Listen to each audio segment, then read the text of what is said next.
Hi, I'm DM Fitzgerald. I'm the creator of the Mper adventure. I'd like to thank all of you that have liked and subscribed to give us a boost. If you haven't liked or subscribed, please consider it. We could definitely use the help to the site. And now, let's roll the tape.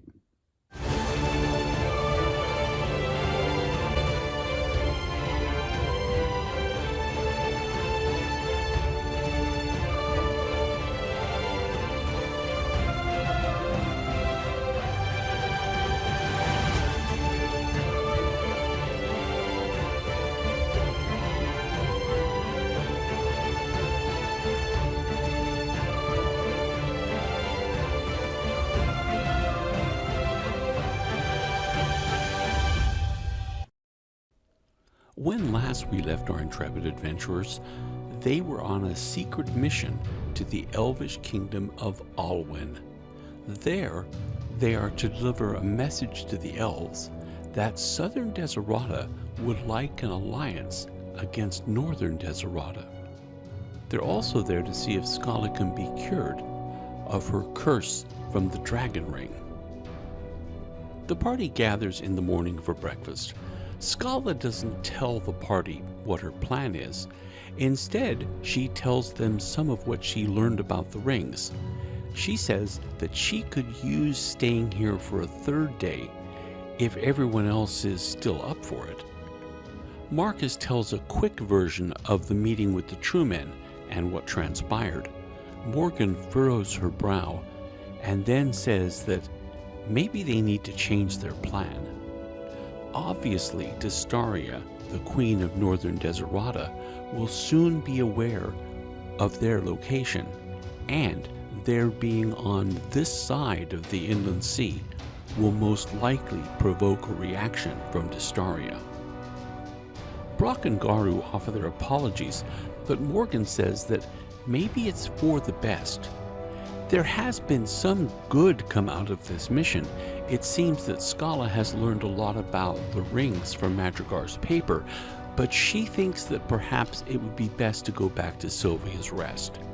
She sends a message to the lady of the house, requesting the rental of a small boat and a crew to take the party back across the inland sea to Sylvia's Rest.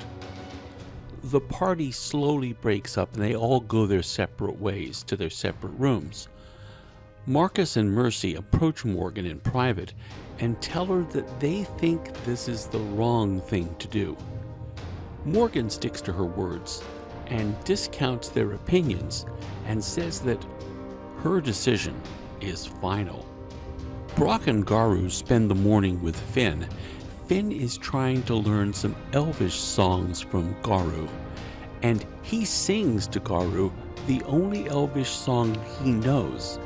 And although he sings it well, he doesn't understand the words. Garu listens to it and tells the bard the words that he's mispronouncing, and then tells him what the song is about. He says that the song is called Madia ap Karasula. It's known in all elvish worlds. It's even known on his world. It's a song about longing for things that will never be. Brock says that he's tired of listening to music. No offense to Finn, but he's a man of action. So he goes out onto one of the many courtyards and practices his craft. Before an hour is up, he's surrounded by Manthuthian female warriors. Several times his routine is interrupted by warriors offering him presents. He remembers that he was told earlier about taking gifts from Manthuthians, so he politely declines. One warrior comes over, and she seems to have a very good grasp of the common tongue, and they have a short conversation. She offers her room as a place for Brock to rest. He accepts, but tells her quietly that he's under a curse and that all children he has will be female. Now, like all Manthuthian warriors, this particular warrior once a boy child. She says that suddenly she remembers that she has guard duty this morning, so they'll have to meet another time. Brock smiles as he goes back to his practice. He notices that he begins to lose his audience as word gets out about the curse he's under. Marcus and Mercy find a secluded gallery and do some sparring with wooden weapons. It's obvious to Mercy that Marcus is more than his equal. However, the priest does learn a lot about fighting by watching and working with Marcus. Marcus says that, he wanted to argue with Morgan, but he's discovered that that never really works. Mercy learns that Morgan and Marcus and Scala have been friends for years, and Marcus was there when Scala lost her body in an accident caused by Morgan. Morgan interceded with Chaldasea to bring Scala back to life, but in another body. Outside the Fortress of Lament, Scala is enjoying the sun.